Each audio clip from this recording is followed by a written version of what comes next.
Bacaan dari Kisah Para Rasul. Setelah tiba di Roma, Paulus yang dalam tahanan diperbolehkan tinggal dalam rumah sendiri bersama-sama seorang prajurit yang mengawalnya. 3 hari kemudian Paulus memanggil orang-orang terkemuka bangsa Yahudi, dan setelah mereka berkumpul, Paulus berkata, "Saudara-saudara, aku tidak berbuat kesalahan terhadap bangsa kita atau terhadap adat istiadat nenek moyang kita. Meskipun demikian, aku ditangkap di Yerusalem dan diserahkan kepada orang-orang Roma. Setelah aku diperiksa, mereka bermaksud melepaskan aku karena tidak terdapat suatu kesalahan pun padaku yang setimpal dengan hukuman mati. Akan tetapi orang-orang Yahudi menentangnya, dan karena itu terpaksalah aku naik banding kepada Kaisar, tetapi bukan dengan maksud untuk mengadukan bangsaku. Itulah sebabnya aku meminta supaya boleh bertemu dan berbicara dengan kamu, sebab justru karena pengharapan Israel lah aku diikat dengan belenggu ini." 2 tahun penuh Paulus tinggal di rumah yang disewanya sendiri itu. Ia menerima semua orang yang datang kepadanya dengan terus terang dan tanpa rintangan apa-apa. Ia memberitakan kerajaan Allah dan mengajar tentang Tuhan Yesus Kristus. Demikianlah sabda Tuhan. Syukur kepada Allah. Mazmur tangkapan referen, orang yang tulus akan memandang wajah-Mu ya Tuhan. Tuhan ada di dalam bait-Nya yang kudus. Tuhan taktanya di surga, matanya mengamat-ngamati, sorot matanya menguji anak-anak manusia. Referen, orang yang tulus akan memandang wajah-Mu ya Tuhan. Tuhan menguji orang benar dan orang fasik, dan Ia membenci orang yang mencintai kekerasan, sebab Tuhan adalah adil dan Ia mengasihi keadilan. Orang yang tulus akan memandang wajah-Nya. Referen, orang yang tulus akan memandang wajah-Mu ya Tuhan. Haleluya, haleluya, haleluya. Aku akan mengutus roh kebenaran kepadamu, sabda Tuhan. Ia akan memimpin kamu ke dalam seluruh kebenaran. Haleluya, haleluya, haleluya. Semoga Tuhan beserta kita sekarang dan selama-lamanya. Inilah Injil Yesus Kristus menurut Yohanes. Dimuliakanlah Tuhan.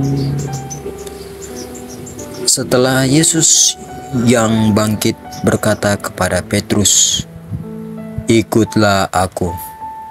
Petrus berpaling dan melihat bahwa murid yang dikasihi Yesus sedang mengikuti mereka, yaitu murid yang pada waktu mereka sedang makan bersama duduk dekat Yesus. Dia inilah yang berkata, "Tuhan, siapakah dia yang akan menyerahkan Engkau?" Ketika Petrus melihat murid itu, ia berkata kepada Yesus, "Tuhan, apakah yang akan terjadi dengan dia ini?" Jawab Yesus, "Jikalau aku mengendaki supaya ia tinggal hidup sampai aku datang, itu bukan urusanmu. Tetapi engkau ikutlah aku." Maka tersebarlah kabar di antara saudara-saudara itu bahwa murid itu tidak akan mati. Tetapi Yesus tidak mengatakan kepada Petrus bahwa murid itu tidak akan mati, melainkan,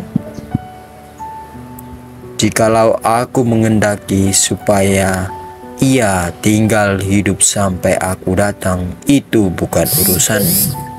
Dialah murid yang memberikan kesaksian tentang semuanya ini dan yang telah menuliskannya, dan kita tahu bahwa kesaksiannya itu benar. Masih banyak hal-hal lain lagi yang diperbuat oleh Yesus, tetapi jikalau semuanya itu harus dituliskan satu persatu, maka agaknya dunia ini tidak dapat memuat semua kitab yang harus ditulis itu. Demikianlah sabda Tuhan. Terpujilah Kristus. Bapak, Ibu, serta saudara-saudari yang terkasih, di mana hari ini kita masih melanjutkan bacaan Injil dari Injil Yohanes. Setelah kebangkitan Yesus, ia berkata kepada Petrus, "Ikutlah aku." Dalam akhir Injil Yohanes ada 3 tokoh penting: Yesus, Petrus, dan murid yang dikasih. Yohanes, penulis Injil, menuliskan 3 tokoh penting itu. Yesus mau memberikan tugas besar kepada Petrus, mengembalakan domba-dombanya, yaitu gereja. Namun, alih-alih berfokus pada tugas itu, Petrus malah bertanya tentang nasib Yohanes. Yesus menjawab, "Itu bukan urusanmu.